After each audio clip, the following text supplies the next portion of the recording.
As a widow, when you're talking points and miles, there's only a few things that I tell people right off the bat. You might want to know this one, and today we're going to talk about that. It's the Chase 524 rule. It's not complicated, but it is one of those few things that it would be beneficial for you to just learn and have on the top of your mind. That way you're setting yourself up for success for the next few years of this hobby. Whether you just engage and get one credit card now and don't think about it for a while, or you're somebody who might think about getting a few cards over the course of the next few years, I just want to make sure you have this one rule top of mind. So in the next few minutes, I'm going to explain what 524 is, I'm going to show you how to track it, and then I'm going to show you what to do in different scenarios where you sit within the 524, and if you go over it, what do you do then? If you're new here, my name is Tiffany, and what I do is I help widows go from a place of feeling guilty or maybe overwhelmed to feeling confident traveling as a widow in a financially responsible way so that they can add joyful experiences and some relief to their healing process in widowhood. So let's jump right into it. The Chase 524 rule.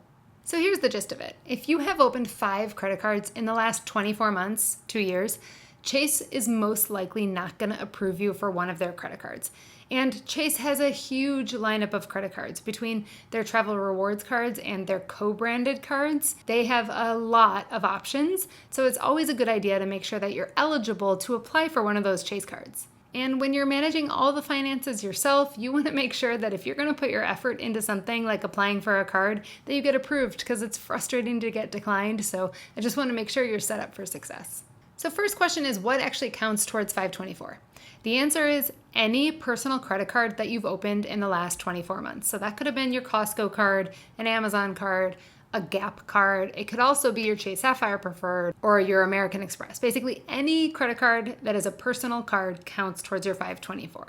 The most common reason people go over 524 is because there's an offer that sounds really good and they just kind of jump on it without any sort of plan. So this is also one of the ways that I come into play in my program is I help my students strategize different cards to apply for, and I just help them make sure everything makes sense so that they don't have to worry about that minutia themselves. Now, if you're thinking about getting a card and you're not sure if it would count towards 524 or not, just for now, assume it does, because most of the cards people are applying for count towards 524. Now, for a quick minute, I'm just going to take you to the computer and show you exactly how to track this in your Travel Freely, because they make it super easy.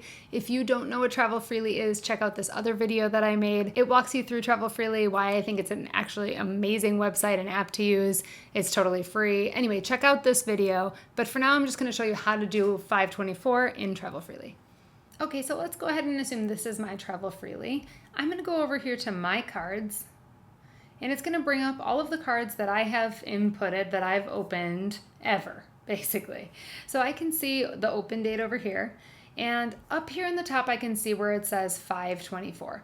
This is telling me that right now I have 2 cards that are considered part of that 5.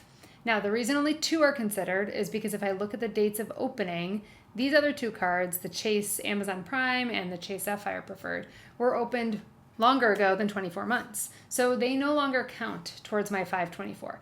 But the Costco card and the United Explorer card, those would count. Now, just sidebar, but these are not my actual cards, but if they were, I would be 2 out of 5 before I could now apply for another Chase card. So it's all right there. It's pretty simple. If you click on this I right here or just hover over it, it is going to give you a full detailing of what 524 is in case you forget.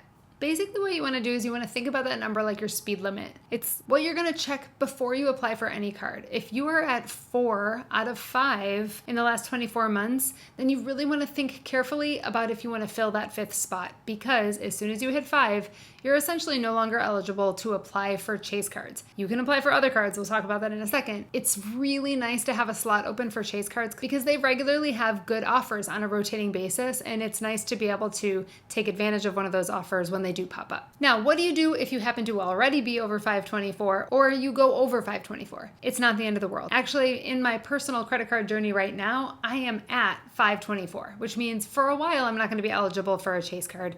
And that's okay with me because the last card I applied for was a coveted Chase card. So what I'm gonna do now is I'm gonna diversify. I'm gonna apply for other cards outside of the Chase world because I know I'm not eligible for Chase. And this is kind of the most important part. I'm gonna apply for business cards which don't count towards my 524. Now, most of those business cards don't count or apply to your 524. There are a few that do, but you can usually find that information pretty easily within Travel Freely. It will say, this Capital One Spark business card counts towards your 524. So if it's important to you to stay below or to work towards being below 524, then don't apply for that business card. I know from working with the women in my program that sometimes this can get a little confusing. So I'm trying to keep it as simple as possible today. If you have questions about it, please put them down in the comments. I would love to address them with you and make sure that you have a full understanding of how 524 works. This hobby is really not about memorizing a bunch of rules. There's just a few you have to keep in mind. If you don't want to keep any of that in mind and you don't want to have to learn any of that and you want to just sort of rely on my knowledge and the knowledge of a group of other travel-loving widows, come join us in the Travel More Method for Widows. The link to apply is down below, and I would love to talk to you about your travel dreams and how